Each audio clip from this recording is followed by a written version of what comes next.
Let's see, we should be live. Just checking the microphone. This is the website we make. Go check it out. Provide your feedback if you haven't seen it already.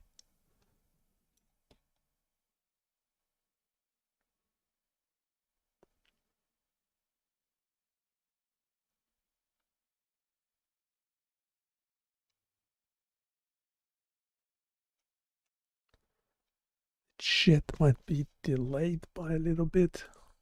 It should be okay.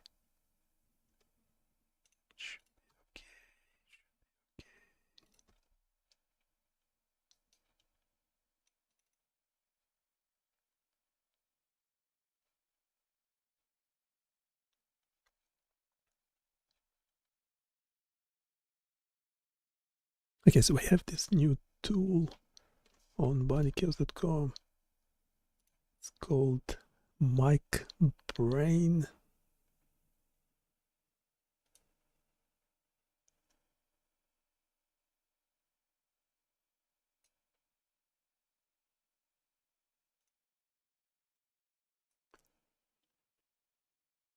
Can select the number of brain regions to explore.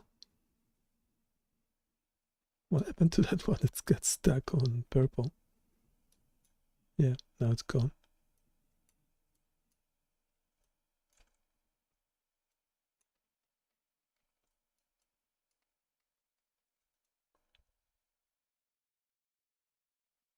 There's no zoom functionality for some reason. That's a bit weird. It's actually the code, the JavaScript. So all the code is on the page. You can just go F12, grab the code.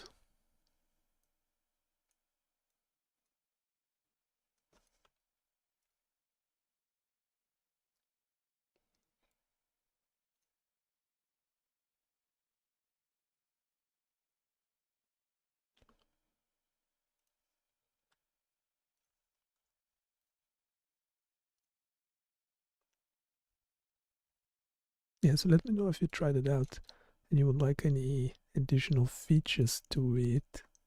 Currently, you can only start the microphone and select the number of brain segments used for the simulation.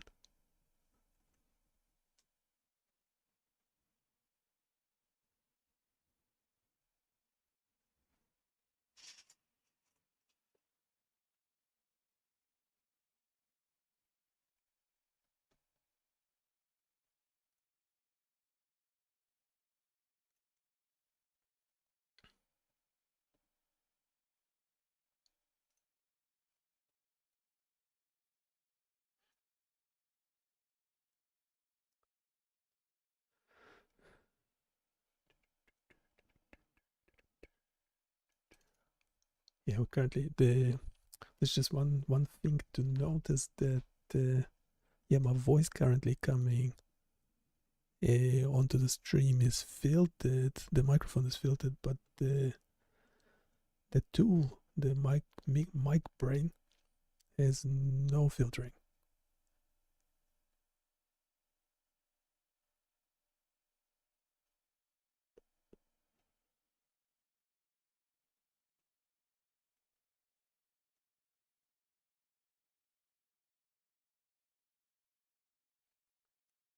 So I don't know if we should add filtering options, so you can just use your device microphone settings, because yes, the way it will behave will be different.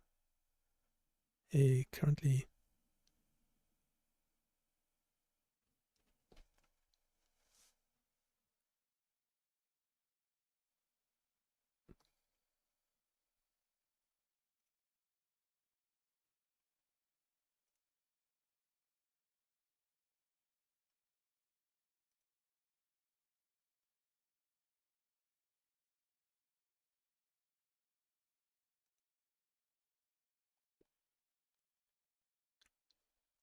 yeah, so currently you can see it's getting activated by ambient sound, whereas you probably won't be hearing it going into the stream.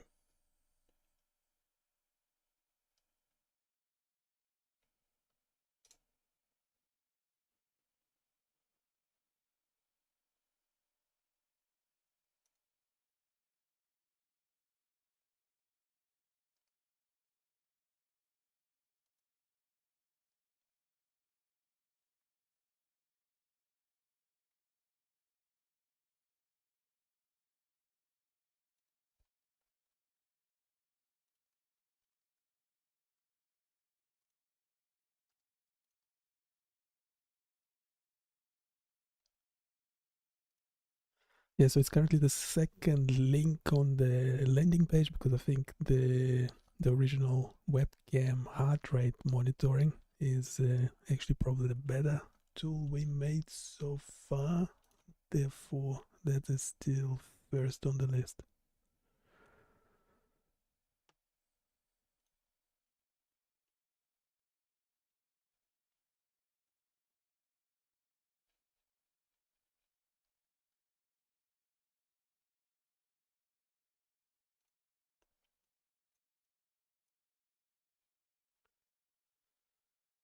And we have a bunch of new tools in the pipeline that we're still fine tuning, as if what's currently on this landing page is not enough.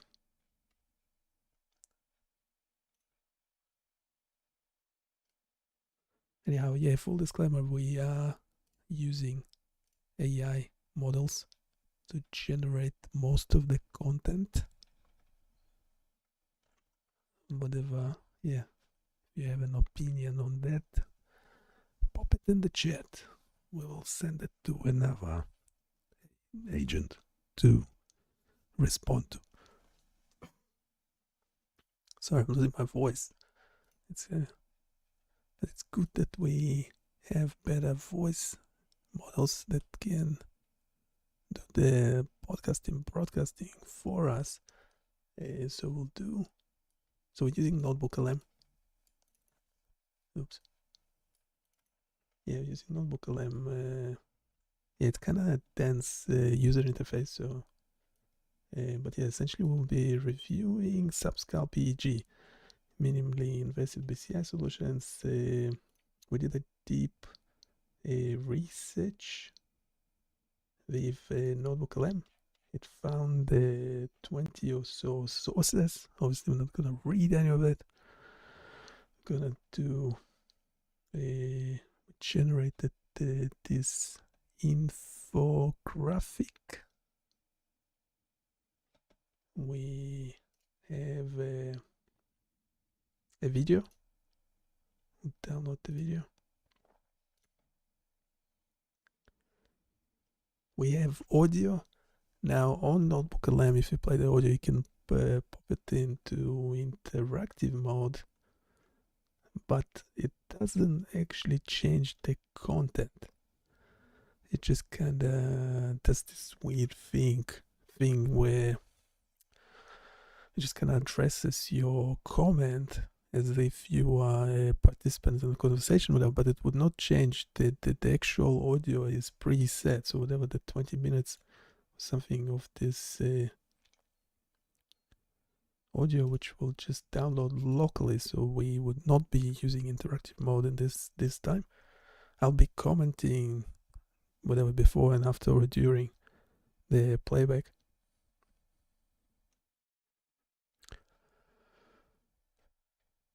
And we have the PNG, that's the infographic. And we have this brain map which you cannot download, and the quiz that you cannot download as well. Yeah, so the brain map and quiz. Should we do it? What order? What order should we do it in? Not sure. What do you think? Yes, again, we have a video, audio, infographic. Infographic can go together with the audio. The video should be, let's do the video. We'll do the video first and then go from there.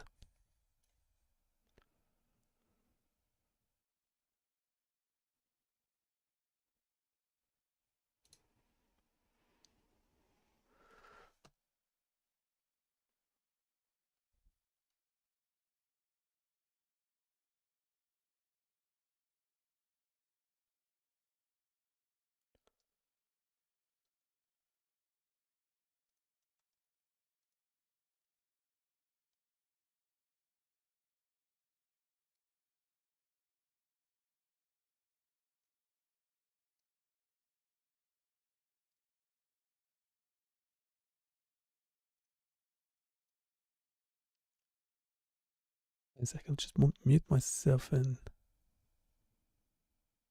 turn on that audio for the video. It's only 8 minutes. I can handle 8 minutes.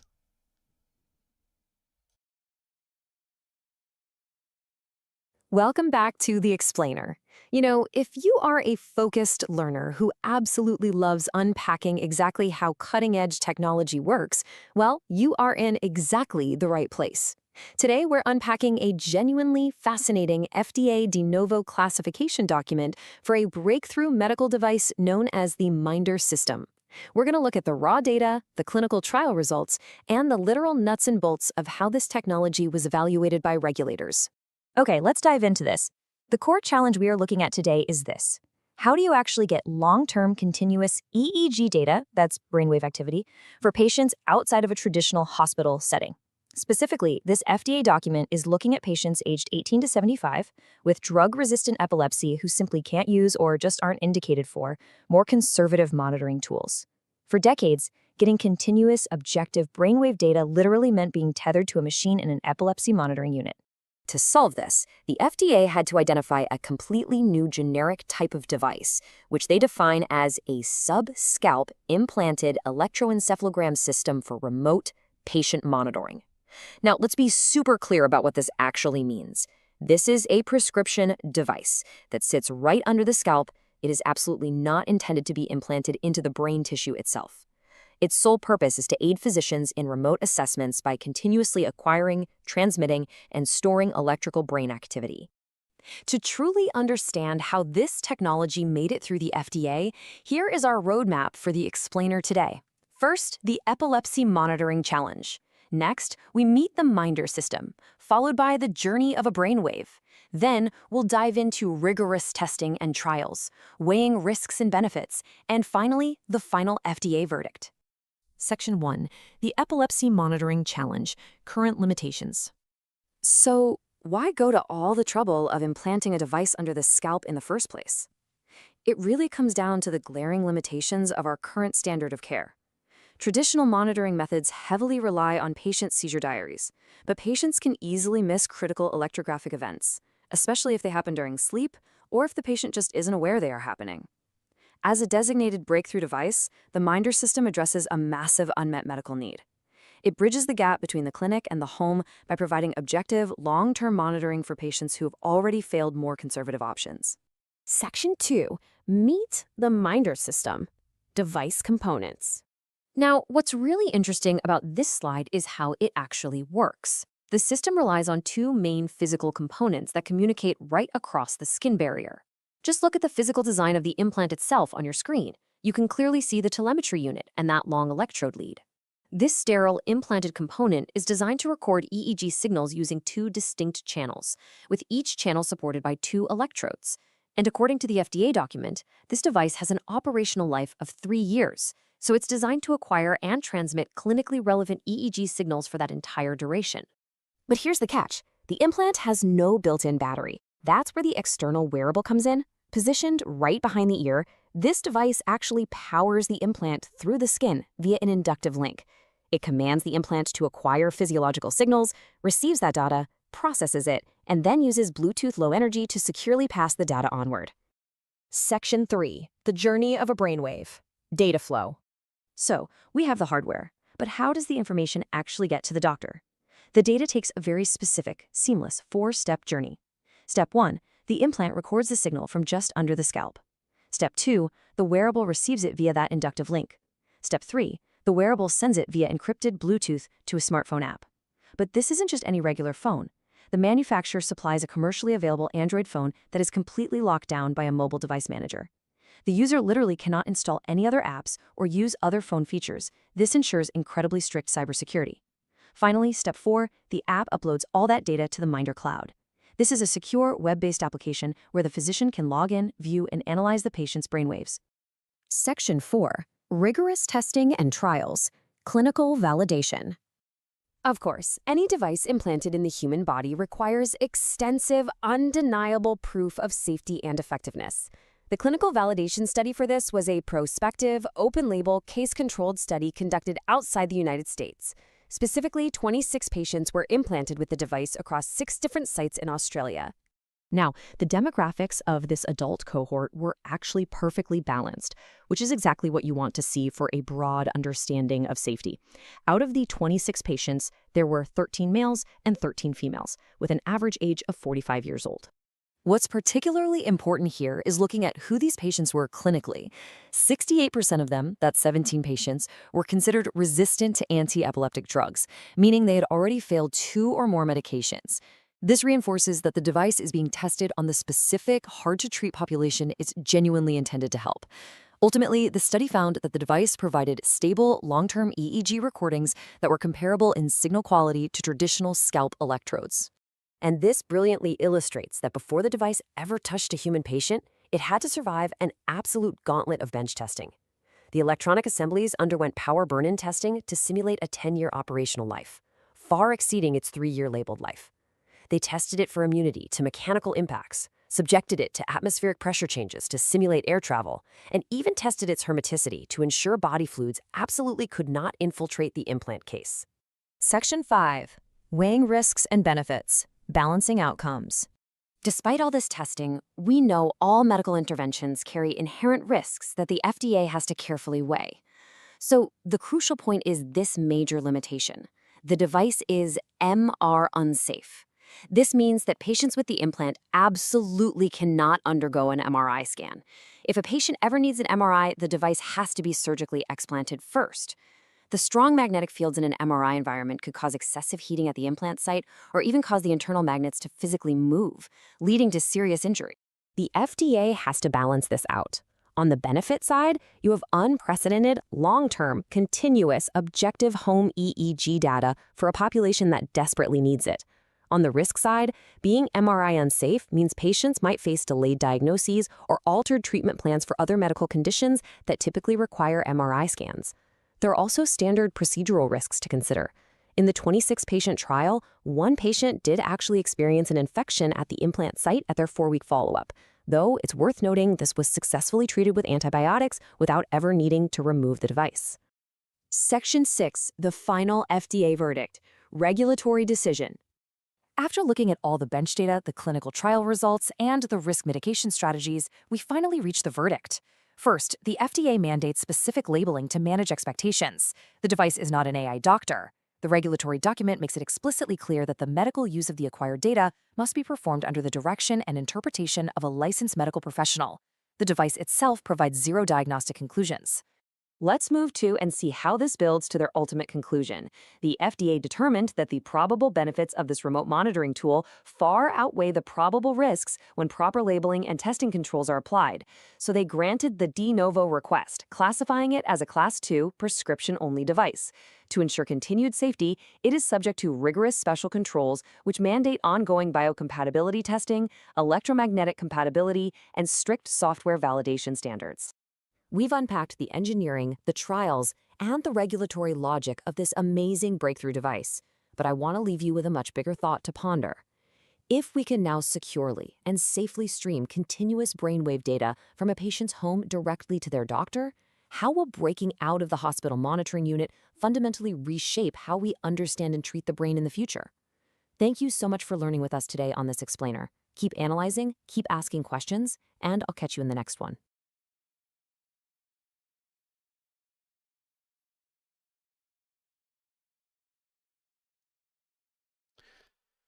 Okay, that was Notebook LM.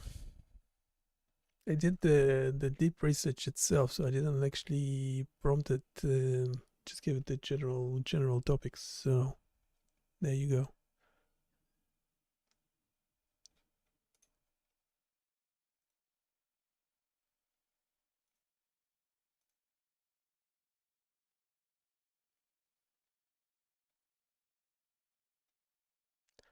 Could make it a bit more critical.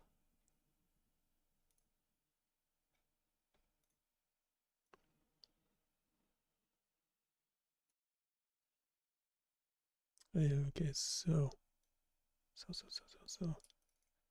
What else we have? We have so we did a video There's also an audio that could go with this infographic.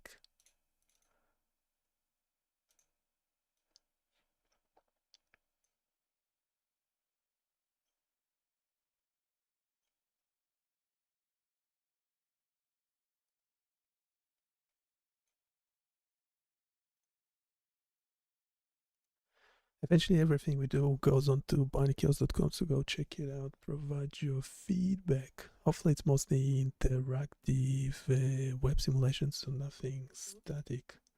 Static stuff can just go elsewhere.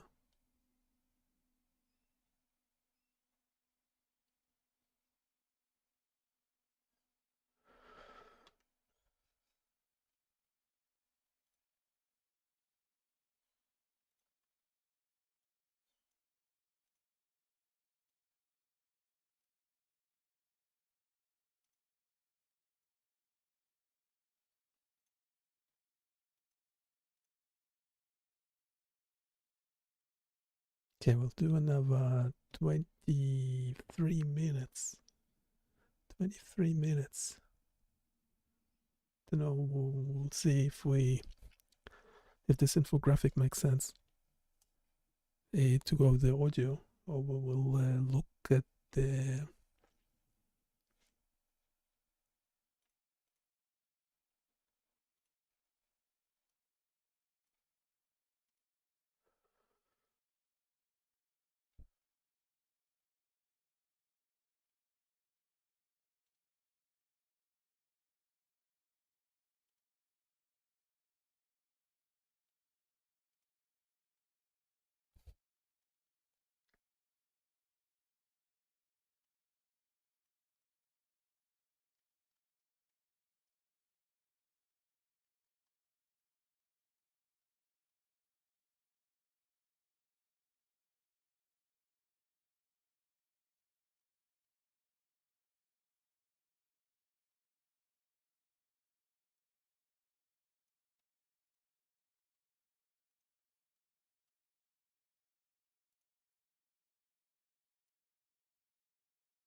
we'll look at the brain map.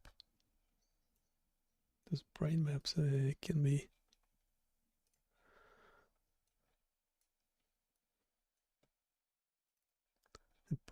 can be quite useful.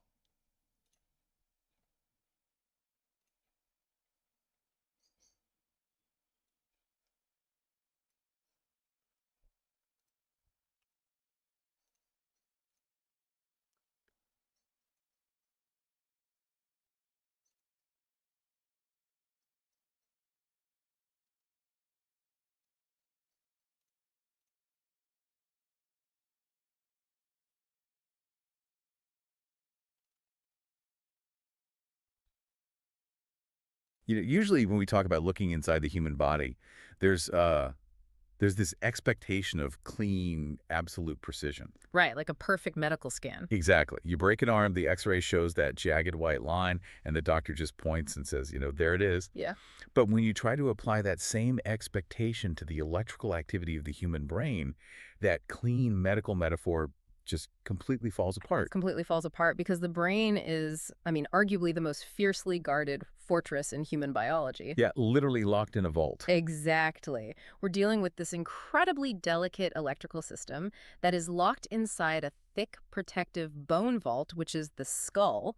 Right. And for decades, neurology has just been trapped in this massive engineering bottleneck, trying to bypass that vault. And today, we are taking you, our ultimate learner, on a deep dive into how modern science is finally getting past that barrier. But doing it without actually breaking the vault wide open, which is the crazy part. Right. We're exploring what I'm calling the Goldilocks zone of brain recording. And to do this, we've pulled together a really fascinating stack of cutting-edge sources. Yeah, we're synthesizing a lot of ground today. We've got a clinical study from Clinical Neurophysiology, an FDA de novo classification request for the Minder system, real-world data specs from Biomedical, Frontiers in Neurology paper on seizure forecasting, and a brand new RCEF paper on the SAFE BCI. which is just a bleeding-edge engineering paper. The overarching mission here is to trace this journey from the pure physics of how brain waves travel through bone all the way to a future where, we might be wearing microchips under our skin to predict our own neurology. Which sounds like sci-fi. But to Oh. really appreciate how revolutionary this new Goldilocks zone is, you first have to understand the two terrible extremes that doctors and patients have been forced to choose between for years. The historical extremes. Right. So on one end of the spectrum, you have traditional scalp EEG. If you've ever seen someone wearing what looks like a tight swimming cap covered in dozens of wired sensors, Yeah, the classic messy wire cap. that's scalp EEG. And I mean, it's completely non-invasive, which is its one major advantage. But the drawback is the data quality. It's terrible, right? It's really rough. You have to remember that between the surface of the brain and those sensors on the cap, you have cerebrospinal fluid, you have thick skull bone, muscle tissue, skin. And the muscle tissue is the real deal breaker there, isn't it? Oh, absolutely. Okay, let's unpack this with an analogy. If the brain's electrical activity is this delicate symphony, scalp EEG is basically like standing out in the venue's parking lot trying to listen to the concert. That is a great way to visualize it. You might hear the booming bass drums, but you are completely losing the violins. Right. And every time a patient blinks, or every time they swallow, or even slightly clench their jaw. Just normal human stuff. Exactly. Those facial muscles fire off electrical signals of their own, and those muscle signals are massive. They're like garbage trucks driving through the parking lot while you're trying to listen to the symphony. Yeah. They are incredibly loud compared to the faint brainwaves filtering through the bones. So the data just gets entirely drowned out by biological static. So if you're a doctor and you absolutely need to hear the violins say, to figure out exactly where a life-threatening seizure is starting in the brain, you have to jump to the other extreme. You do. You have to jump to ECOG or electrocorticography. Right. And in our concert metaphor, this is bypassing the parking lot by walking inside the venue and sitting directly inside the tuba. Yes. But to do that medically, I mean, a neurosurgeon literally has to saw a hole in your skull. Which is terrifying. It is. They place a grid of electrodes directly on the exposed surface of the brain. And the signal quality there is crystal clear, but the cost is immense. You're opening the vault. You are introducing foreign objects into the central nervous system. So the risk of severe life-altering brain infections or hemorrhaging is very real. It's a highly invasive, terrifying procedure for any patient to undergo. Which perfectly brings us to this deep dive's focal point. The third option, the middle ground. The subgaleal space. Right. We are talking about putting a device just beneath the skin of the scalp, but leaving the actual skull completely intact. Anatomically speaking, the subgaleal space is this thin, fibrous layer of tissue that allows your scalp to slide over your skull. Oh, interesting. Yeah, and it's a relatively simple outpatient procedure to access it. But scientifically, utilizing this space was held up for years by a massive debate over the physics of the human skull itself. Right, because if we put the microphone just outside the venue doors, beneath the skin, but above the bone, we still have to figure out if the bone itself is ruining the music. Exactly. Does the skull block the good stuff? And to get to the bottom of that, we have this pivotal study from the journal Clinical Neurophysiology involving pediatric patients. Yeah, these patients were in a really unique situation where they had sensors both under their skull and over their skull simultaneously. So it gave researchers a perfect one-to-one comparison. Right. And what those researchers were hunting for in that simultaneous data is a very specific frequency of brain activity known as the high gamma band. Okay, let's unpack that too, because we hear terms like alpha waves and beta waves all the time. What makes high gamma waves so special? High gamma waves are the brain waves oscillating incredibly fast. We're talking between roughly 70 and 110 hertz. Okay. And unlike slower waves, which kind of just wash over large regions of the brain when you're sleeping or relaxing, high gamma signals are highly focal. Meaning they're localized to one spot. Exactly. They represent intense localized neuronal activity. So when a specific finger moves or when a seizure first sparks to life in a tiny cluster of neurons, you see it right there in the high gamma band. So they carry the most crucial specific information. Yes. They are the fragile violins from our concert. They are the violins.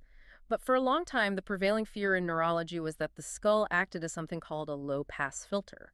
Meaning the bone would let the low booming bass frequencies pass through, but actively distort or muffle the high frequencies. Precisely. If the skull was a low-pass filter, a subscalp sensor would be entirely useless for catching those vital high gamma waves. It would just be a blurry mess. Right. But what's fascinating here is that this pediatric study proved, unequivocally, that the skull is not a low-pass filter. Wow. Instead, it creates what is called linear attenuation. Okay, so it's not selectively muffling the violins. Yeah. It's just taking the master volume knob of the entire symphony and turning it down evenly. That is the crucial breakthrough. The signal amplitude, the volume gets quieter, but the shape and integrity of the complex high gamma data is beautifully preserved as it passes through the bone. I really want you, the listener, to absorb what a paradigm shift this is. It's massive. Because the subscalp device is tucked under the skin, it completely bypasses all that loud muscle and blinking noise from the surface. Yep. And because the skull only turns the volume down evenly, the sensor can still hear those delicate, fast brain waves. Exactly. You can get high-fidelity, life-saving brain data without ever needing a surgeon to cut into your bone. That's incredible. It really takes a theoretical physics debate and turns it into an actionable medical reality. Because once engineers knew the signal was clean, the race was on to build the actual hardware. Which perfectly transitions us from the physics lab directly into the real world. Yeah. I mean, how do you physically build a continuous brain monitor that just lives under the skin? It's a huge engineering challenge. So we dug into the FDA de novo classification documents Yeah. and the real-world specs from a company called Biomedical to see exactly what this looks like. And when you look at the architecture of systems like the Minder system or the Uni-Epicite, the very first thing that stands out is the scale. Right, they're tiny. The implant itself is incredibly minimal. The Minder system, for instance, uses a tiny array with just 2 channels and 4 electrodes. Fair. But the most brilliant part of the engineering is really how they solved the power problem. Yeah, that was my immediate question when reading this. You cannot just put a lithium-ion battery under a patient's scalp. No, absolutely not. It would eventually die, and you'd have to cut them open every few years just to change the battery. To say nothing of the chemical risk of a battery leaking near the brain. Right, and they entirely bypass that issue. The subscalp implant actually contains no internal power source at all. Zero. Zero. It relies entirely on an inductive power link. How does that work? So the patient wears a small external device behind their ear, which looks very similar to a modern hearing aid or a cochlear implant. Okay, I can picture that. And that external wearable generates a magnetic field that beams power through the skin to wake up the implant. That is so cool. It's like wirelessly charging your phone, but through your own tissue. Exactly like that. Right. And while the wearable beams power in, the implant uses that exact same link to beam the raw brain data out. Wow. From there, the wearable acts as a relay. It takes that continuous stream of brain data and sends it via Bluetooth to a dedicated, locked-down smartphone provided to the patient. So it's not a phone you use to browse the internet or check social media? No, not at all. It serves one single purpose, which is to securely encrypt your neural data and stream it up to a clinical cloud server for doctors to analyze. And the sheer volume of data this creates is staggering. I mean, Biomedical alone reports they have logged over 500,000 hours of continuous, real-world human brain data using this architecture. It's a mountain of data. But we should pause here because any medical intervention has trade-offs. I'm glad you brought that up because I have to play the skeptic for a minute. Go for it. Hearing about an implant sounds amazing in theory, but permanently installing a metal node under the skin of my head gives me pause. What is the actual catch here? Well, the FDA documentation outlines several significant limitations that patients have to consider. Okay. First of all, the device is not permanent. The Minder implant is currently rated for an operational life of about 3 years. Oh, really? Yeah, so that means a patient commits to a second, albeit minor surgical procedure down the road to have it explanted. Got it. And then there's the MRI issue, which seems like a massive hurdle for anyone with a neurological condition. Yeah, it is arguably the biggest limitation right now. These subscalp devices are strictly classified as MR unsafe. Right. Because the technology relies on magnetic induction to power the implant, exposing that implant to the incredibly powerful magnetic fields of an MRI machine is dangerous. Because it's a giant magnet. Exactly. It could cause the implant to heat up significantly or physically move under the skin, tearing tissue. Ouch. So if a patient with this device suddenly needs an MRI, the implant must be surgically removed first. Wow. So you are basically trading the ability to get an emergency MRI for the ability to have 247 continuous brain monitoring. That's the trade-off. But what about the infection risk?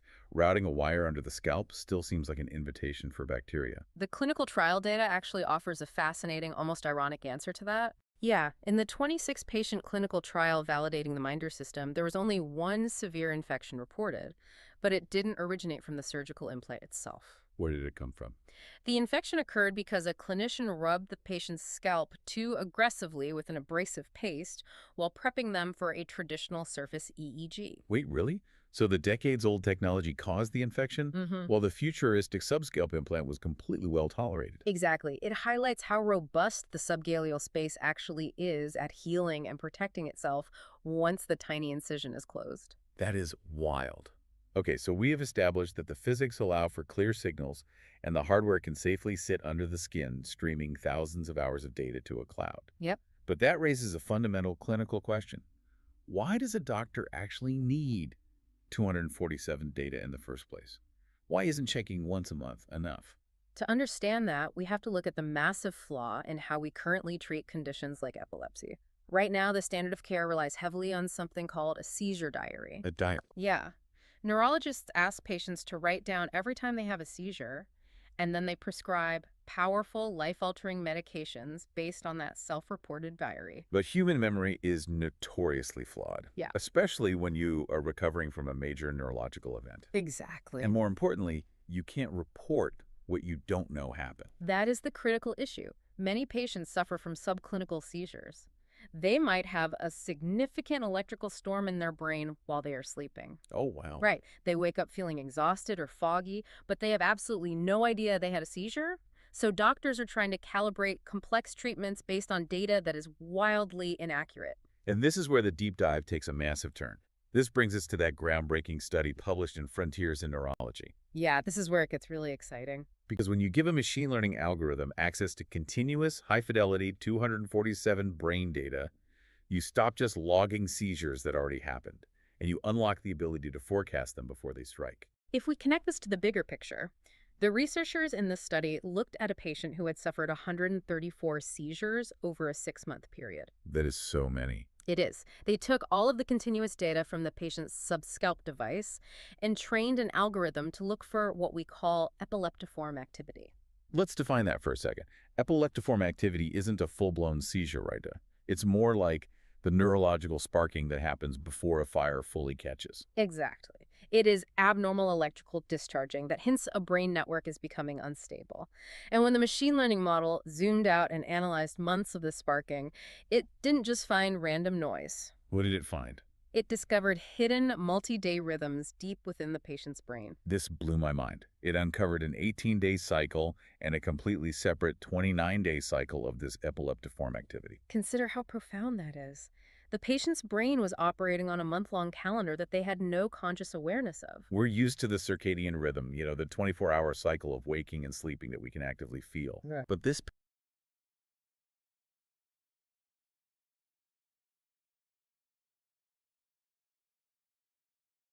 patient had a 29-day neurological tide washing through their brain, completely independent of their daily routine. And the algorithm figured out that when the peaks of those hidden 18-day and 29-day cycles aligned, the patient's risk of having a full-blown seizure absolutely skyrocketed. Here's where it gets really interesting.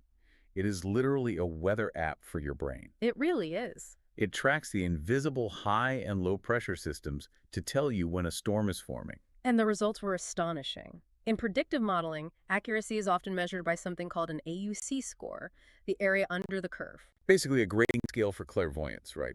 Where 0.5 is a coin toss and 1.0 is absolute perfection. Right. And this algorithm achieved an AUC score of 0.88. Wow. It proved incredibly adept at knowing exactly when the brain was moving into a dangerous state. But let's look at what that actually means for the human being wearing the device, because the stats here are staggering. The forecaster was so accurate that it allowed the patient to stay in a low or medium risk state the vast majority of the time. It only triggered a high risk warning 26% of the time. And yet, during that narrow 26% window of high alert, the algorithm successfully caught 83% of their actual seizures. Just put yourself in the shoes of someone living with severe epilepsy for a moment. Right now, you live 100% of your life in a state of hypervigilance. Constant anxiety. Yeah. A seizure could strike while you're driving on the highway, or while you're holding a newborn baby, or while you're walking down a flight of concrete stairs. The psychological toll of that unpredictable threat is immense. It dictates what jobs you can hold, where you can travel, everything. But with this technology, you only have to be on high alert 1/4 of the time. For the other 75% of your life, the app says the skies are clear. You can actually exhale. You can exhale. You can drive to the grocery store without fear. It changes epilepsy from a terrifying, unpredictable lightning strike into a forecasted rainstorm. You just check your phone and you know whether or not you need to carry an umbrella that day. It is a massive leap forward for patient autonomy, but, it also opens a very complex door. Oh. If subscout technology can reliably read high gamma waves and predict complex events with weather app accuracy, the medical applications are really just the beginning.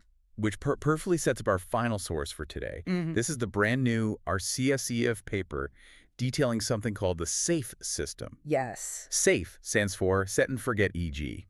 And reading through this paper, it feels like we are pivoting from medical necessities straight into the wild frontier of brain-computer interfaces, or BCIs. The SAFE device represents the next evolutionary step in hardware miniaturization. Okay. The Minder implant we discussed earlier is small, but the SAFE sensor is almost microscopic by comparison. It is custom-built silicon measuring just 12 by 12 millimeters. That is barely the size of my pinky fingernail. It's tiny. And yet, the technical specs on this tiny square are absurd. It has 6 distinct recording channels, and it samples the brain's electrical activity at 1024 hertz. That sampling rate is the critical feature. To catch those incredibly fast high gamma waves, the high-frequency violins, you need a device that takes electrical snapshots at lightning speed. Right. 124 times a second ensures absolutely no data is lost. But what really caught my eye is the transmission method. The earlier medical systems required you to wear a bulky relay device behind your ear to beam the data out. Yeah, the inductive wearable. Right.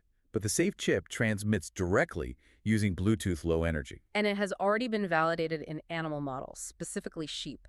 The researchers used the SAFE chip to track visual evoked potentials. Break that down for us. What is a visual evoked potential? So when you look at something, say a flashing light, your optic nerve sends that signal to the visual cortex at the back of your brain, creating a distinct electrical echo. That echo is the visual evoked potential. By placing the SAFE chip over that region in the sheep, the researchers were able to read the brain's real-time, instantaneous reaction to a visual stimulus, clearly and wirelessly. So it can literally read the brain processing real-world inputs in real time. Yes. Which leads to the ultimate question. What does this all mean for you and me? Are we looking at a future where healthy people voluntarily get a 12-millimeter chip slipped under their scalps so they can turn off their smart lights or type emails just by thinking about it? This raises an important question. It's the ultimate collision of medical innovation and consumer technology. Yeah. For individuals suffering from severe physical disabilities like ALS, locked-in syndrome, or spinal cord injuries, this 12-millimeter chip is a miracle. Absolutely life-changing. It offers a minimally invasive way to restore their ability to communicate and interact with the world without risking open brain surgery. But if we jump to the average consumer who just wants to scroll through a streaming service with their mind, the infrastructure required to make this work creates a terrifying privacy bottleneck. Absolutely. Go back to how the Unige and Minder systems operate. They generate hundreds of thousands of hours of data, which requires heavy algorithmic processing on clinical cloud servers. Right. If we commercialize this, you are no longer just sending a command to turn on a light bulb. You are continuously streaming your raw biological data, your real-time emotional states, your cognitive fatigue, and your hidden neurological cycles to a corporate cloud server via Bluetooth. It is the ultimate Faustian bargain of the digital age. You get the godlike convenience of interacting with the digital world at the speed of thought. In exchange, you surrender the absolute privacy of your inner biological state. The physics problem has been solved. Yeah. The hardware is shrinking faster than we ever anticipated. Yeah. The machine learning algorithms are already uncannily accurate. The bottleneck restricting consumer BCIs is no longer the human skull. The bottleneck is now human privacy, data security, and whether society is actually ready for that level of transparency. Which is a heavy but perfect place to pull all of these threads together. We've gone on quite the journey today. We really have. We started by diving into the electrical physics of the human skull, proving that it doesn't muffle the brain's high gamma symphony.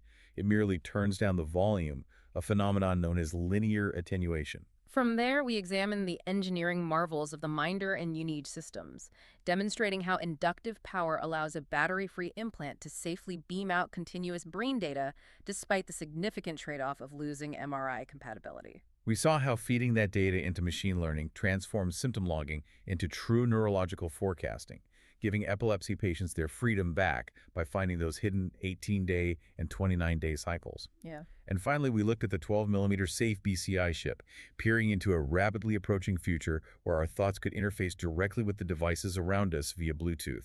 It's a future that is moving from science fiction to clinical reality much faster than most people realize. And before we sign off, I want to leave you with one final thought to mull over.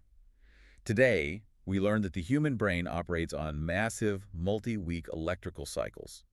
Cycles that we are completely oblivious to until a tiny sensor beneath the scalp reveals them to a machine learning algorithm. Right. If these hidden 18 and 29-day rhythms are powerful enough to silently dictate massive neurological events like a seizure, what other invisible electrical tides are silently governing your moods, your focus, and your creativity right now? Are we all just dancing to a silent symphony we can't even hear yet? A fascinating question to end on. Thanks for taking the plunge with us today. Keep diving deep.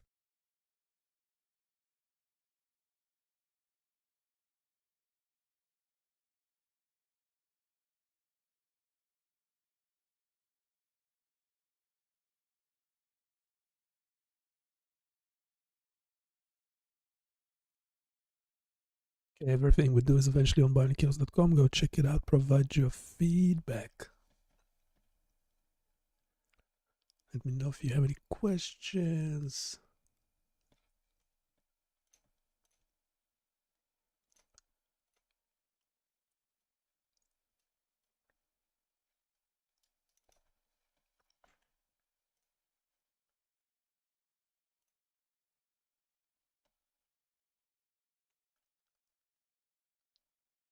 Thank you for subscribing, liking, but mainly we have the comments. This was Notebook 11. Yeah, we're talking about subscalp AG, minimally invasive BCI solutions. And we have two things left to cover with this Notebook 11 review is the brain map, and then we might do a quiz if we have time.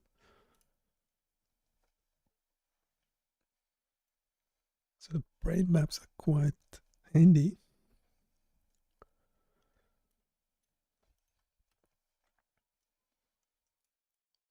Yes, we're talking about subscalp EEG systems. Yeah, we covered clinical application, technical features, signal quality, and biophysics. This would be an interesting one.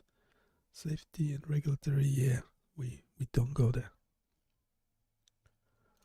Clinical applications, epilepsy management, seizure forecasting, brain-computer interfaces. What's the difference between these two? Don't know. Tech features, device hardware. So essentially it's a cochlea, it's a version of a cochlear implant. Behind the ear wearable. Yeah, it's the same cochlear implant technology that's been available for the last, 40 years. So there's nothing new there. Inductive power and data transfer, so on and so forth. Yeah, that's all based on a cochlear implant tech, existing tech system component. Yeah, there's a smartphone application, but yeah, any cochlear implant these days will have a smartphone app as well. AI analytics. So I did mention that the device doesn't do its own analysis, that all the analysis is being done. I think that's what's the FDA requirement, that the analysis is done by a certified neurologist. So there's a limit of what can be done by AI for regulatory reasons. I don't know why is it only 3-year operational life. Cochlear implants last their lifetime. They've been implanted for 60, 70 years. So far, when was the first cochlear implant yeah, you can look it up 40 years ago. So there will be people who has the device in the working order for 40 years. It should be designed for a lifetime. Not sure why they talk about 3-year operational life. Multi-channel recording, yeah. High sampling rate, yeah. For most things, you don't need it that high, but it's good to have. Let's close. Covered system components, the device hardware, a clinical application. So yeah, mainly for epilepsy in this case. Seizure forecasting could be used for other things as well. Yes, signal quality, frequency ranges, transfer function, artifact comparison.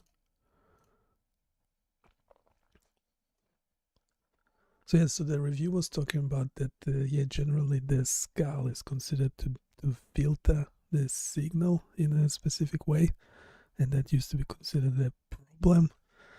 Obviously, this is a commercial offering, so then they will find the cherry pick a study which shows, that the skull is not filtering the signal.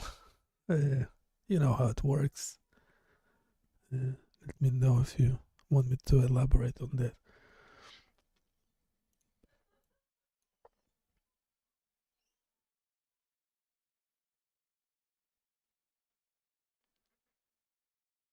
So I don't know if they're targeting sleep specifically or just focusing on seizures.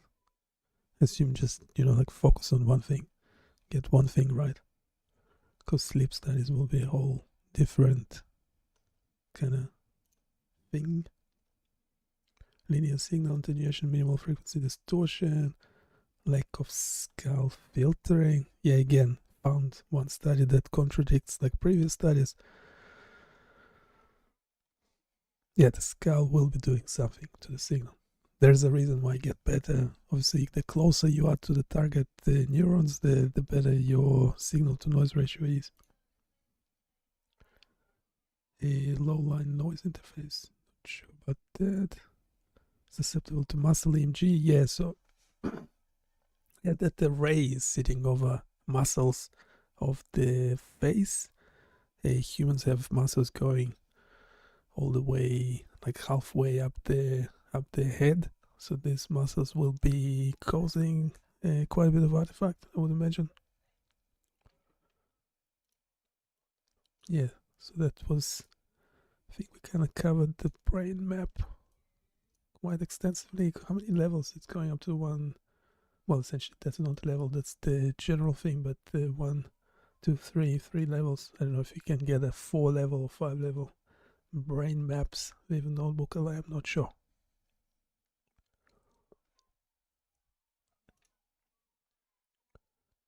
Shall we do a quiz? Let's look at the questions. Or should we get another agent to do the quiz?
I don't know why text-to-speech just won't read the text. I think it can't find it or something. I like how there's a hint. We can bring another model. Which model has a screen? Bring a model with a live, a Gemini 3.1 flash live preview, blah blah blah. We'll share the screen.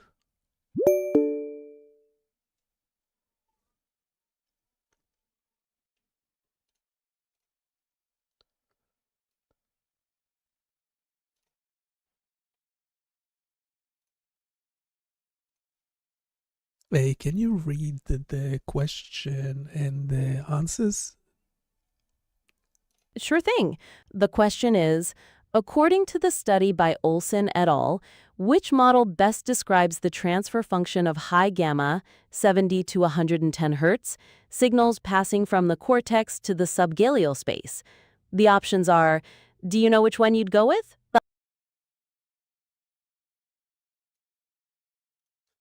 What? It was. That's Gemini 3.1 flash live preview. It did actually generate the thing, but it didn't read it out loud. Don't know why. According to the study, we haven't read the study. We can just make a guess, educated guess. Which model best describes the transfer function of high gamma 70 to 110 hertz signals passing from the cortex to the subgaleal space? So it's essentially filtered by the skull. Yeah, it would be something to do with the skull thickness, a multiple capacitive, a linear scaling function of frequency, a single pole butterworth, an exponential decay based on skull thickness. Yeah, it must be A. They were 99% sure. No, a linear scaling function of frequency. While the skull thickness impacts attenuation, the research focused on frequency dependent versus frequency independent models for the observed power spectra.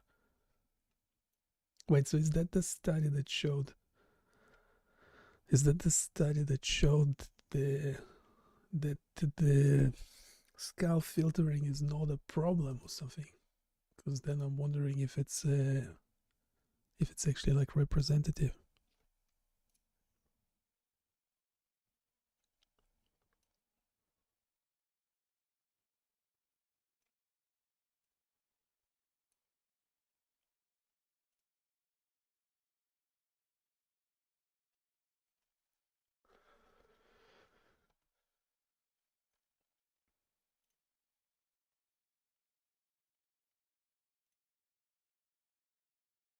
Hey, there's no speech to text.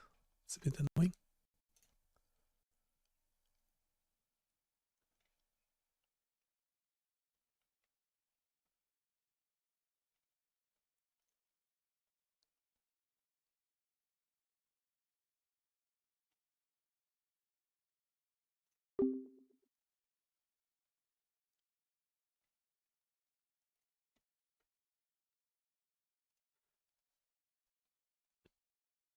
Which one has a good transcription? I think Perplexity.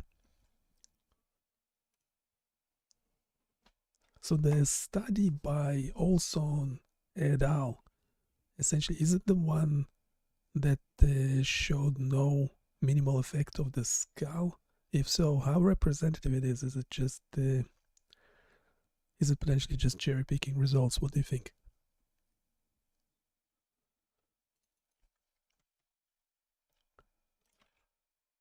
Let's pop it into.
I want to see.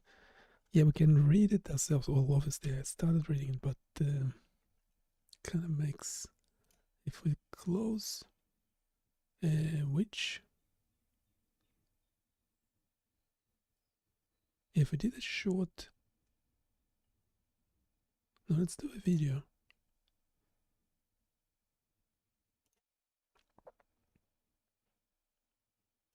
No, wait. Audio, if we did short. If we did critique. Yeah, the debate was nice. We were using the debate before.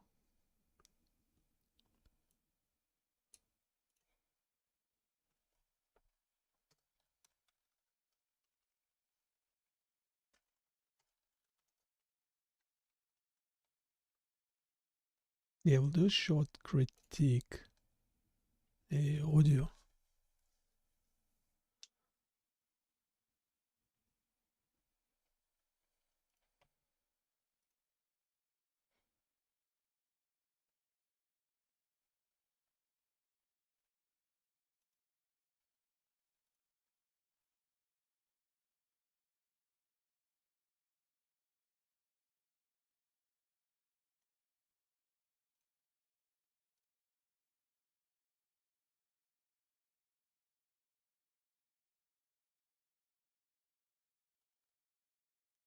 Maybe the quiz. Let's go back to the quiz. We haven't finished the quiz.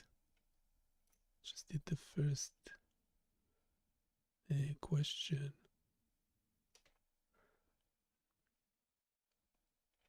Yeah, because my assumption is that our studies, well, historically,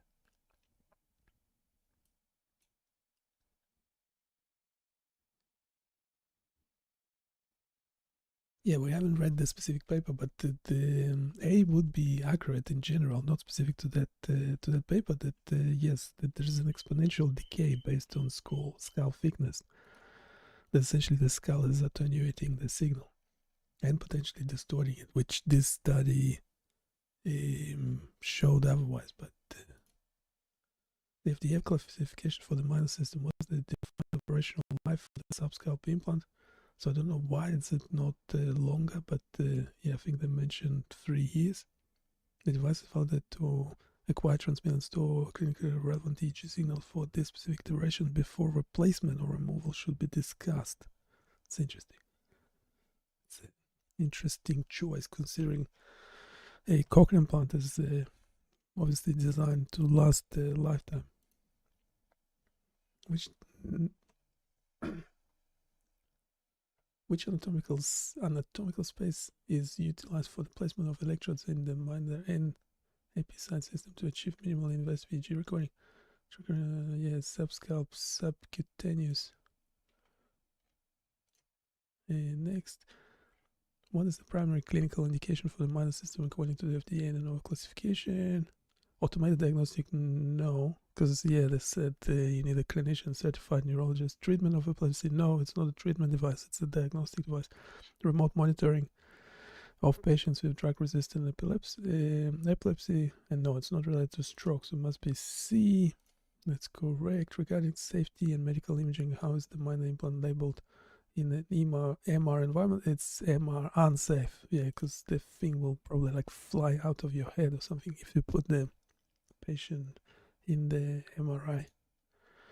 The study achieves seizure forecasting, yeah, of 0.88. What does this metric primarily indicate? The model's ability to distinguish non-seizures hours from seizure hours. Yes. Signal to noise ratio. The percentage of seizures that device successfully stopped. No, it doesn't stop any seizures. The ratio of clinical seizures to subclinical epileptiform activity. No. Metric, is it signal to noise ratio? No, it's A. Yeah, it's a bit of a convoluted question. Is in the context of seizure forecasting, what is EA as defined in the source material? External artifacts, epileptiform activity, electrical attenuation, evoked action potential. No, epileptiform activity. How does minor wearable unit receive the transfer data from the subscalp through Direct percutaneous, no. Via inductive radio frequency link through the skin, yes. Ultrasonic, no. Bluetooth, no. Bluetooth is not medical. Ultrasonic wouldn't work. B, which of the following was identified as a common artifact that typically appears in very large substance? Very large, it's EMG. Muscular. Yeah, this one. That's right. Last question. The safe system described in. We haven't read the thing, so we can only make a guess. Was designed specifically in which application that differentiated from other chronic monitoring devices? I don't know. Intracranial pressure, long-term sleep apnea, brain-computer application. No, BCI. Yeah, I don't know. We haven't read the paper. 8. I got 80%. Yeah. Yeah, it's a nice quiz. Nice quiz. I mean, it kind of assumes you read the paper, some of the questions. Well, the two questions that we didn't answer correctly can assume you read the papers, which we didn't. No one reads anything.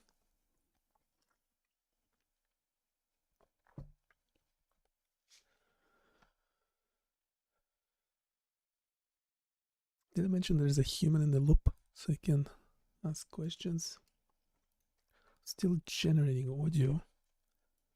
And to be more critical, yeah, you kind of have to prompt for it to be more critical. But yeah, everything we do, talking about being critical, you can go and review it on BioniChaos.com and provide your critical comments, constructive criticism, feedback, so we can improve.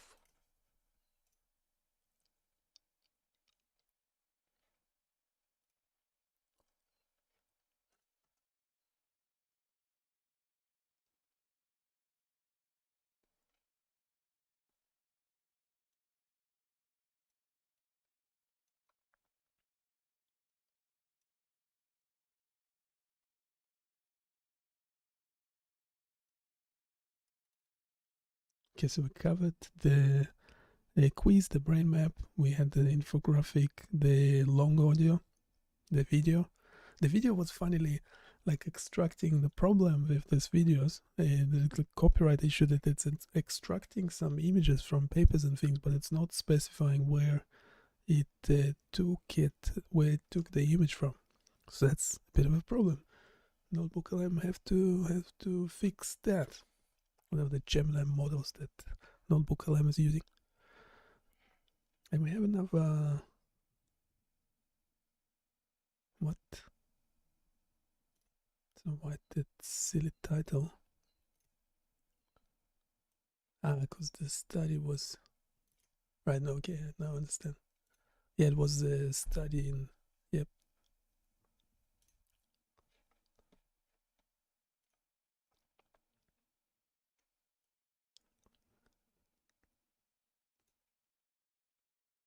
And can we do an infographic for it to go? So we have the view custom prompt. Yeah, can we do an infographic for it as well?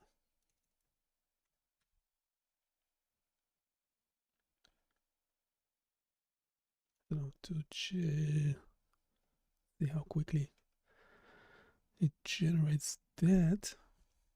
We have the audio.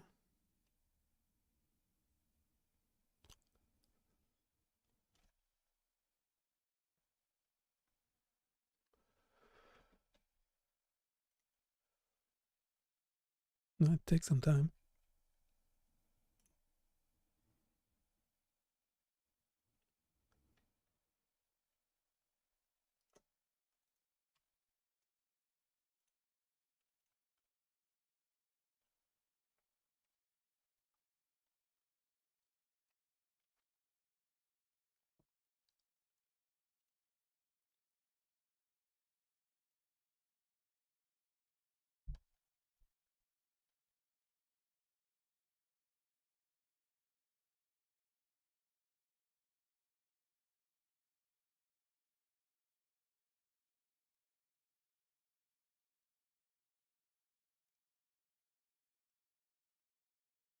The submitted material analyzes sub...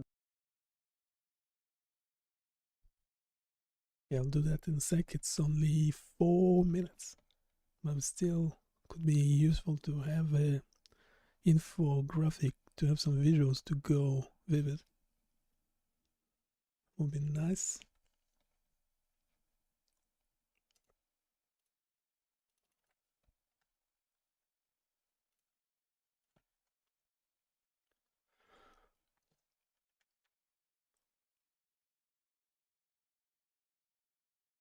Okay, it's ready. Do we need to download it? The submitted material analyzes subscale... Oops. Sorry. Press that through. Start playing it through my headphones.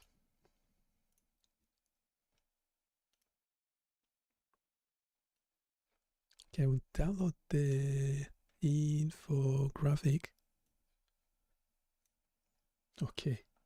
It's a bit dense. It's a bit too dense for my liking, but okay.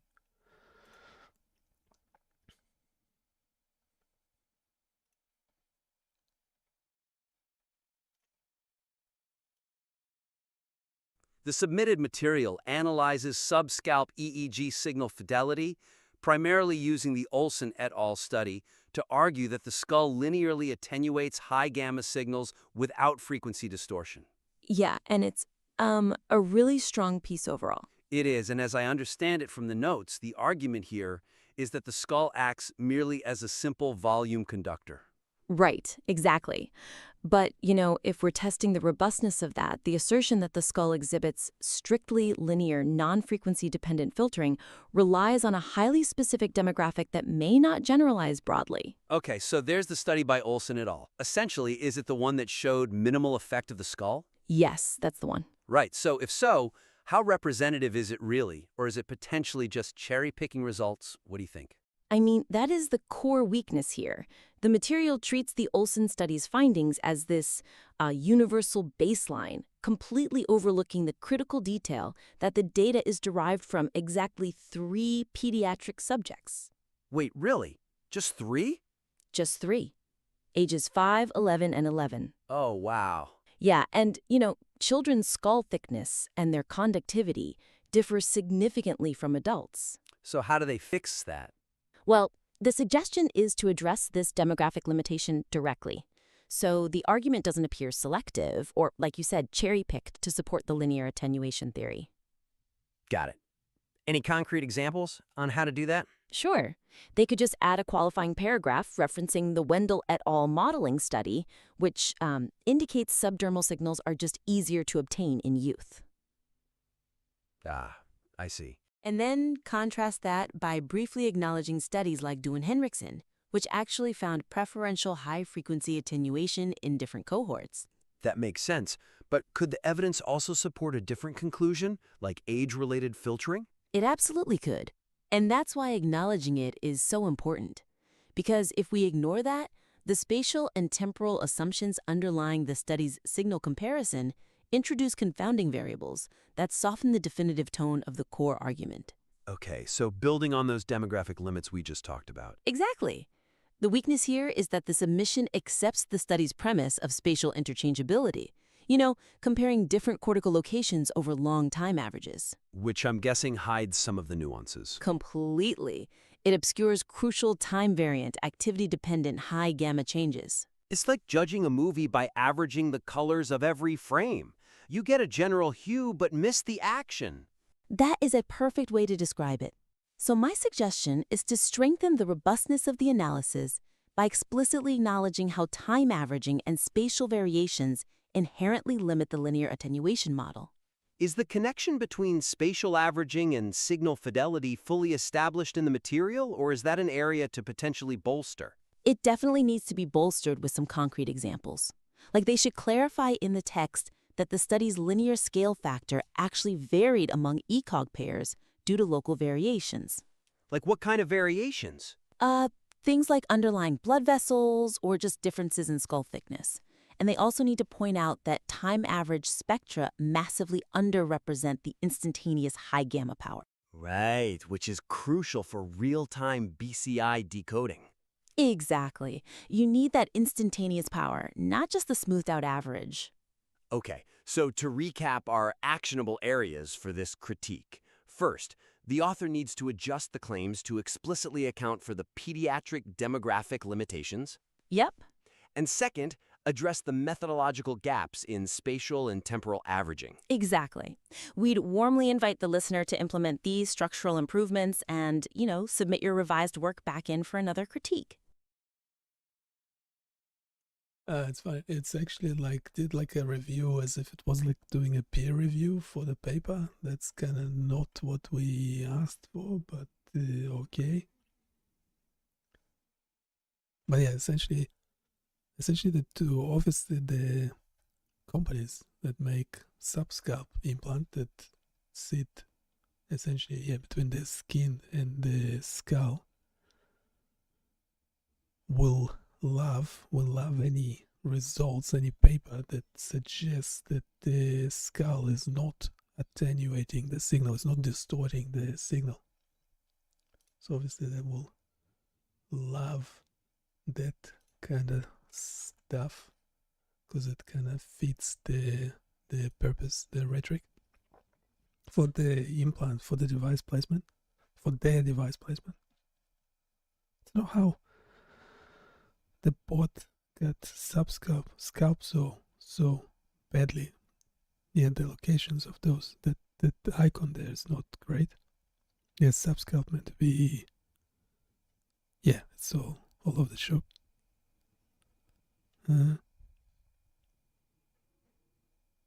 Yeah, if that meant to be a peg electrode or versus ECOG, oof, yeah, there's a lot. Subscalp, yeah, there's a lot to unpack here. That this graphic is not great. It's not great at all.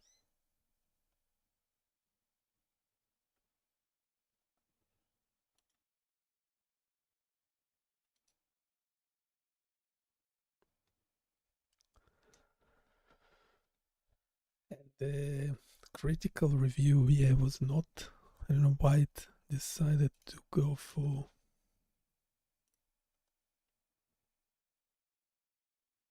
And this one with Notebook LM, I'm not entirely sure if it took this, if this was generated, or because some of it is pretty good, other bits are really bad.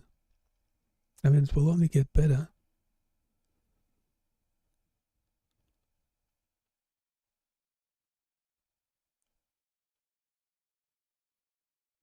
Yeah, it got the scalp EEG nicely done.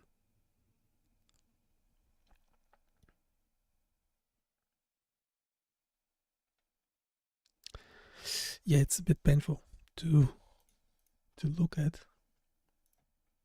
Anyhow, everything we do is on BioniChaos.com. Go check it out. Go check it out.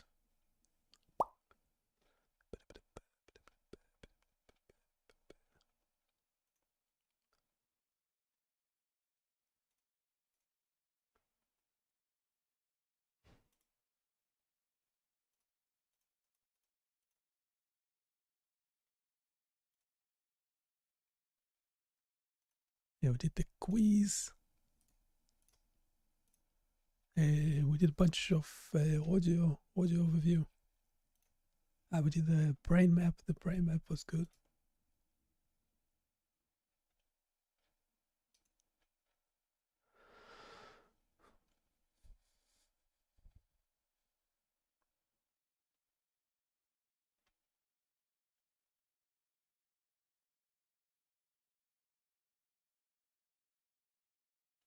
Yeah, I'm not entirely sure how to prompt this thing to give us better results. Can do much better. I'm sure it can. Where is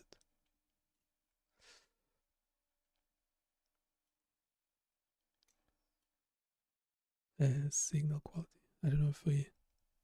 What should we cover? What should we cover?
Yeah, not sure how to prompt it better. The videos are really good. I don't know if do we need more sources or something? Not sure. We can remove some corporate stuff.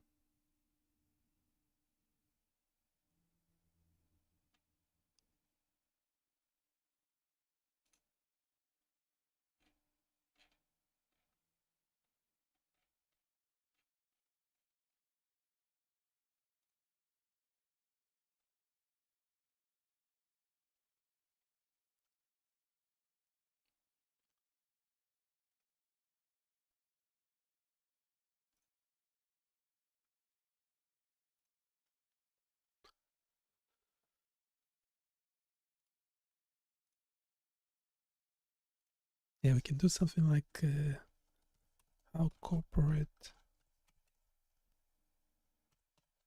greed is affecting results. That's a legitimate question, isn't it?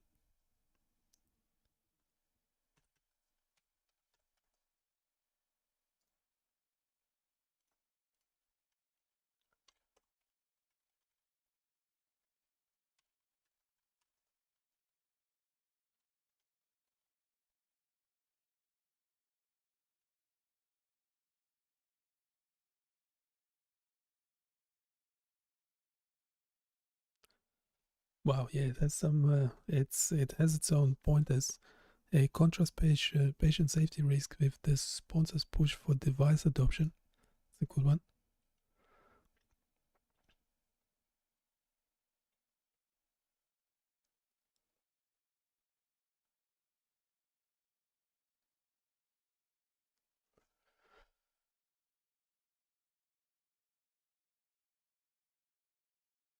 Yeah, the data, there would be a lot of data transparency issues. Examine how restricted phone access impacts clinical trial data. Now, in general, examine how restricted access to a clinical trial data.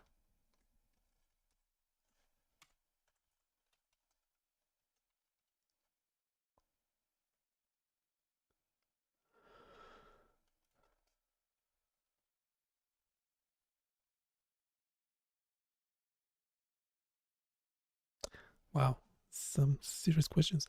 Highlight how exclusion criteria might skew trial success rates to favor profit. Yeah, got the good stuff going.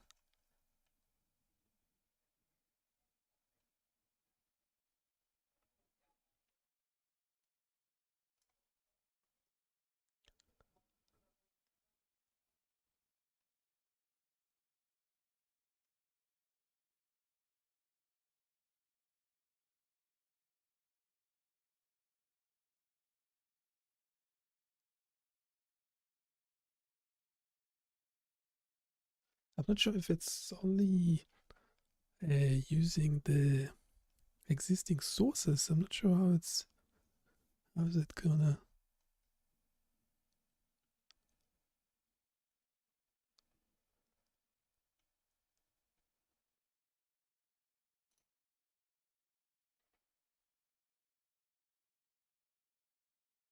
Okay, I'll generate that. I don't know how long it will be.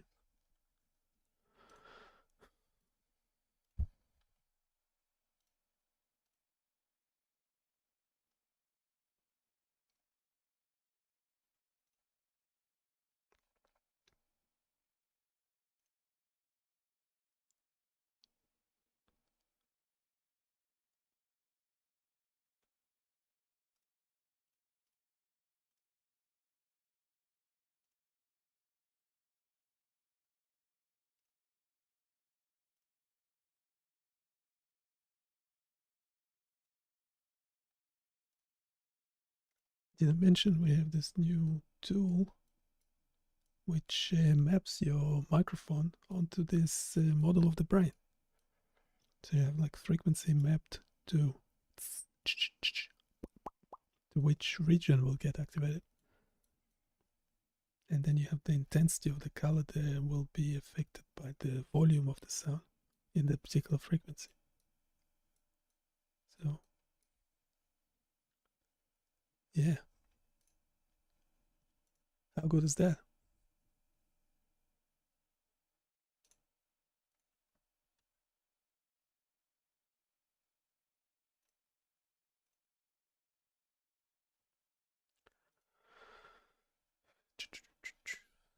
We have another thing.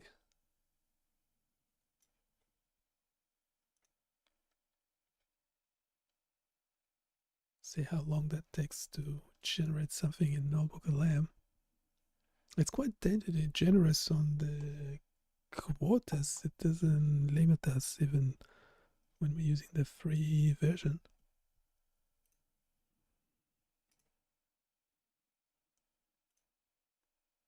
So that's pretty interesting. So that video is brought to you by Gemini, Leva, Google AI, Notebook LM in this case.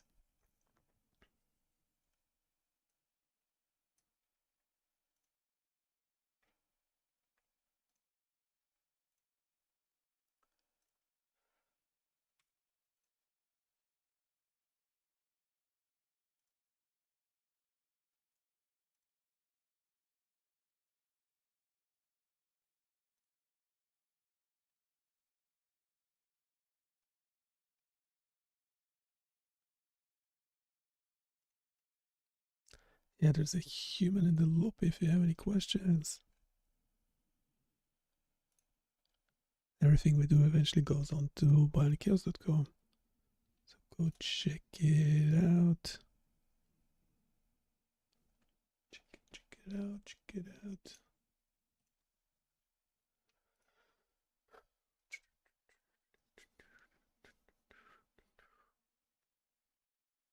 I'm still waiting for Notebook LM to generate this video.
Yes, using a notebook LM, ask which sources are corporate. It's able to put them into 3 different categories: direct corporate news and websites. So it has like 3 sources that are fully corporate. Then you have academic sources with major corporate affiliation. So you have 1, 2, 3, 4 essentially papers that have corporate affiliations. And then you have regulatory and trial documents, which probably the ones we want to give more weight to.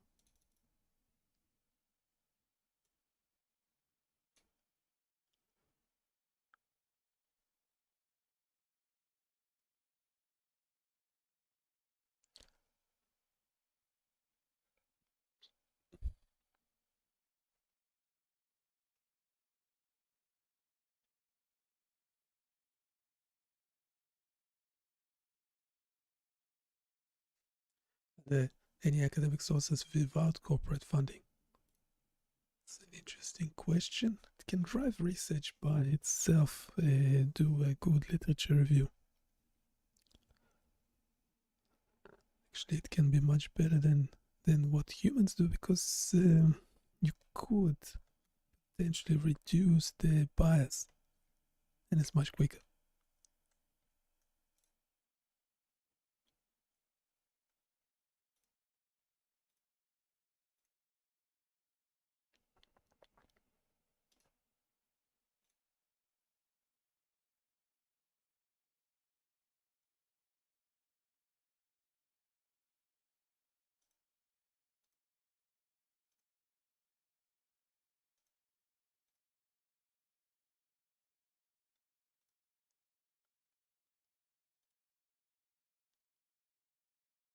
Okay, so there are several academic sources that provide materials that are funded by government grants, university scholarships, or private foundations rather than by corporations.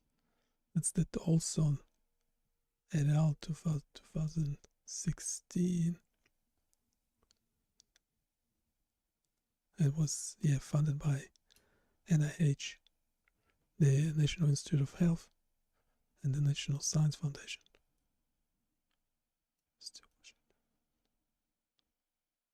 And some supposedly private donors and stuff.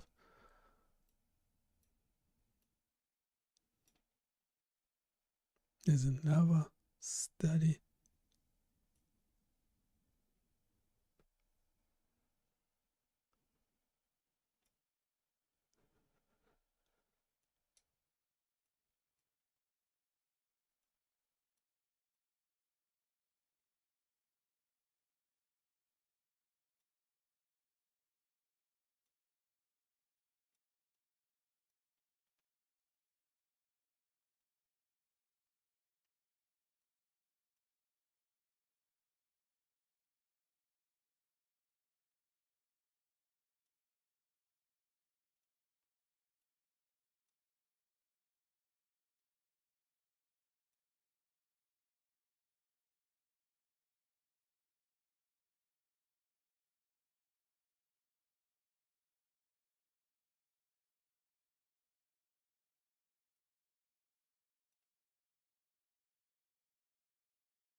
Yeah, so essentially only 2 studies that weren't sponsored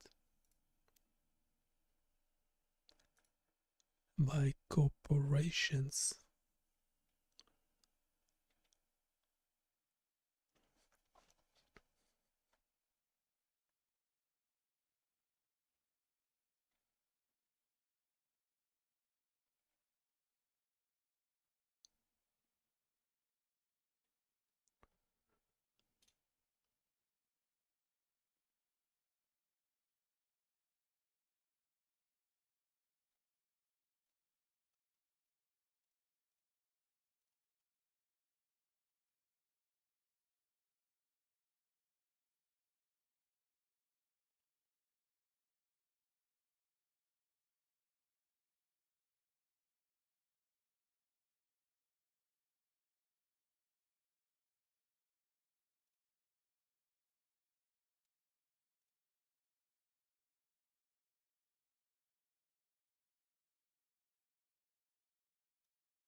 Yeah, that is really interesting.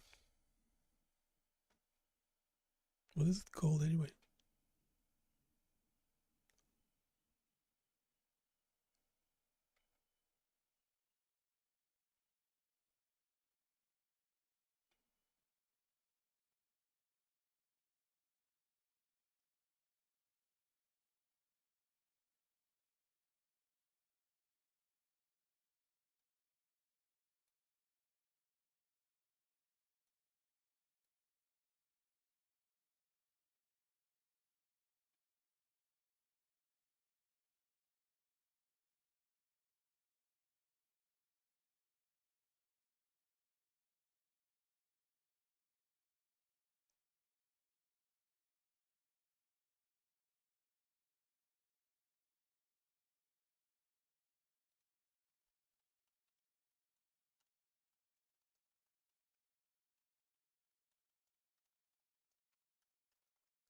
What's that name?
Yeah, we have the video.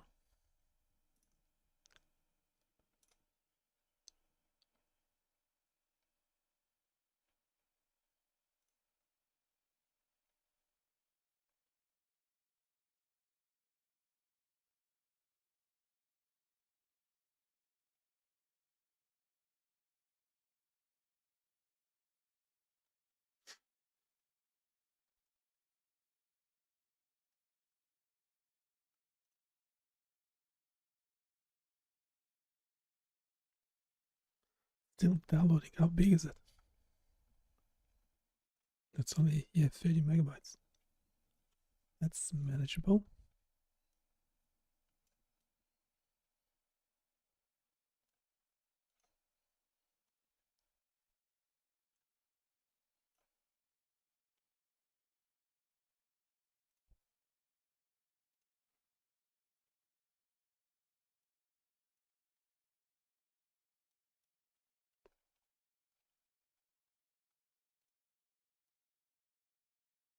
All right, let's dive right into this explainer. For decades, the whole field of brain-computer interfaces, BCIs, has been stuck in this incredibly frustrating tug-of-war. We've seen absolutely mind-blowing breakthroughs, right? But the hardware itself, it's been holding us back from widespread, everyday use.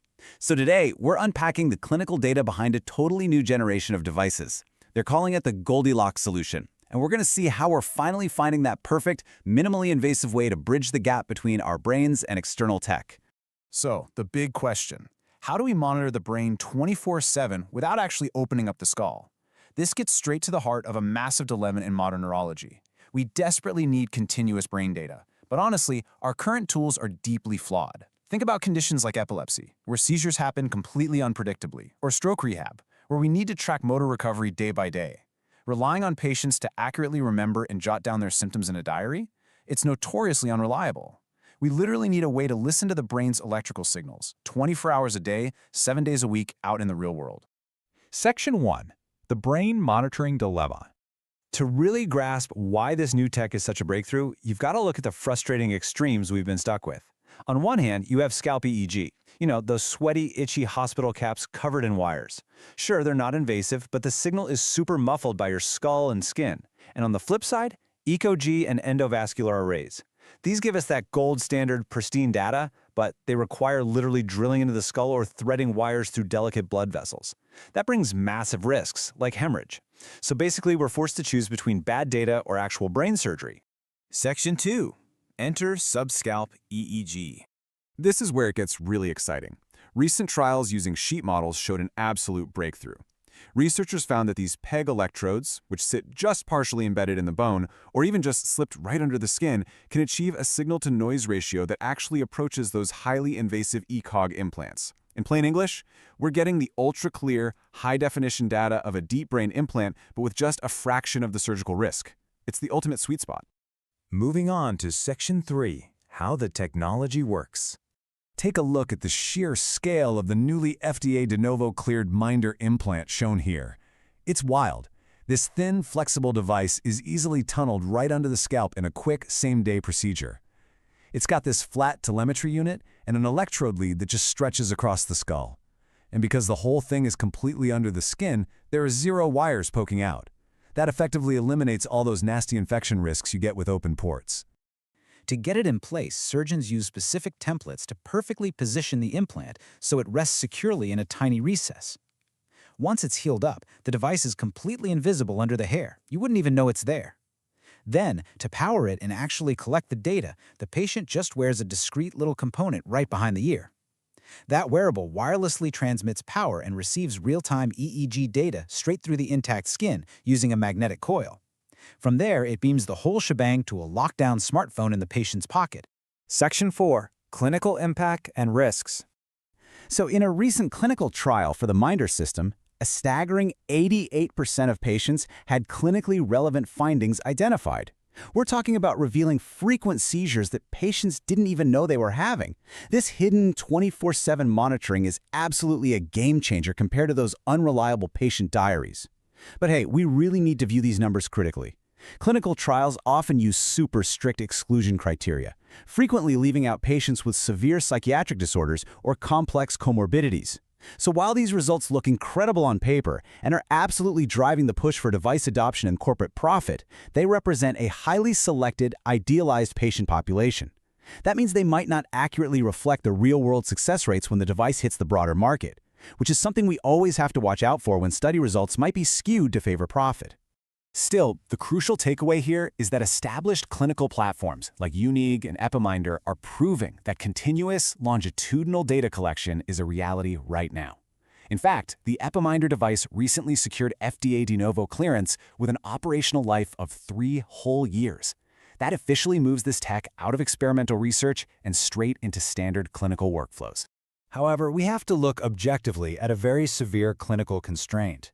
The Minder device is officially classified as MR unsafe. Because of the internal magnets used for the wearable receiver, patients absolutely cannot get an MRI without surgically removing the device first. Think about that for a second. For epilepsy patients who frequently need neurological imaging, the inability to undergo an emergency MRI could dangerously delay life-saving medical treatments. It's a massive, glaring safety hurdle, and it's one that physicians really need to weigh heavily against the benefits, especially when you contrast these serious patient safety risks with the sponsor's aggressive push for wider clinical deployment and market dominance. Which leads us to Section 5, the future of BCIs. Despite those constraints, if we can safely and reliably read high-gamma brain activity from just beneath the scalp for 3 years at a time, we really have to ask, what else can a subscalp BCI do? How does this completely change the lives of people with other severe disabilities? Well, the research points to some incredibly life-altering applications. Imagine locked-in patients spelling out words on a screen just by focusing their eyes on flickering lights. Or picture doctors tracking depression biomarkers to see objectively, not just anecdotally, if antidepressants are actually working. We could monitor continuous fatigue for sleep apnea, or even guide neurofeedback to help stroke victims recover their motor function. Honestly, when you have a high-quality, 24/7 window into the brain, the applications are literally limitless. As we overcome these engineering hurdles and tackle issues, these subscalp devices are absolutely poised to become standard medical tech. And that leaves us with a massive, mind-bending question. How will society adapt when having a 24/7 invisible window into your brain becomes as common and as life-saving as a cardiac pacemaker? I hope this explainer sparked your curiosity and gave you plenty to think about. Thanks so much for joining me on this deep dive.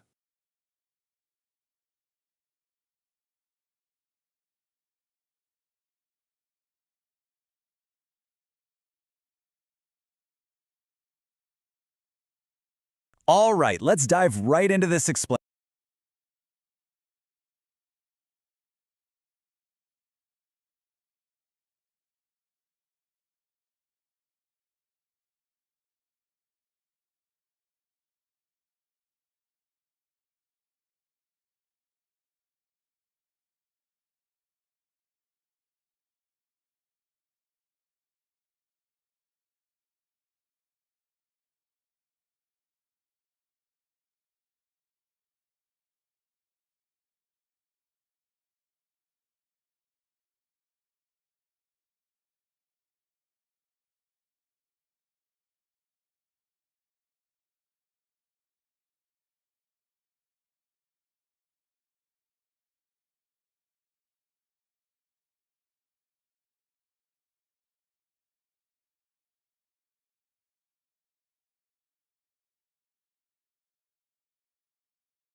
Yeah, we'll be finishing in a sec. Let me know if you have any questions. Especially after visiting the website. Everything we do eventually ends up on BioniChaos.com. So go check it out, check it out, check it out, check it. Yeah, we make tools like that. Like this, like that, like this.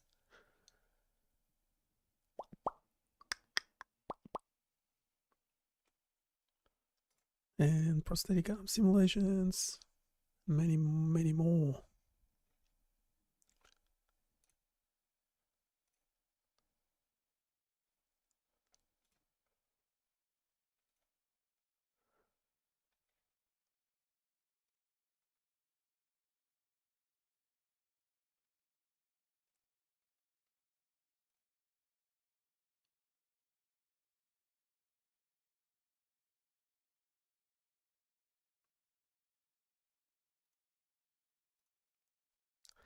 Yeah, we're using Notebook LM a lot.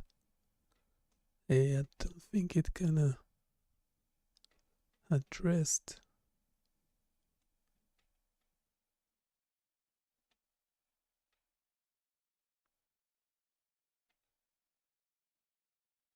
Don't think.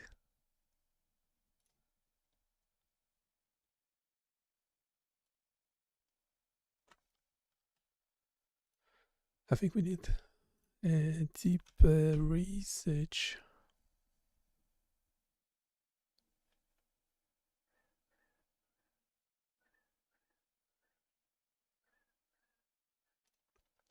I mean, we leave corporate sources as well. They kind of should be ironed out once you have better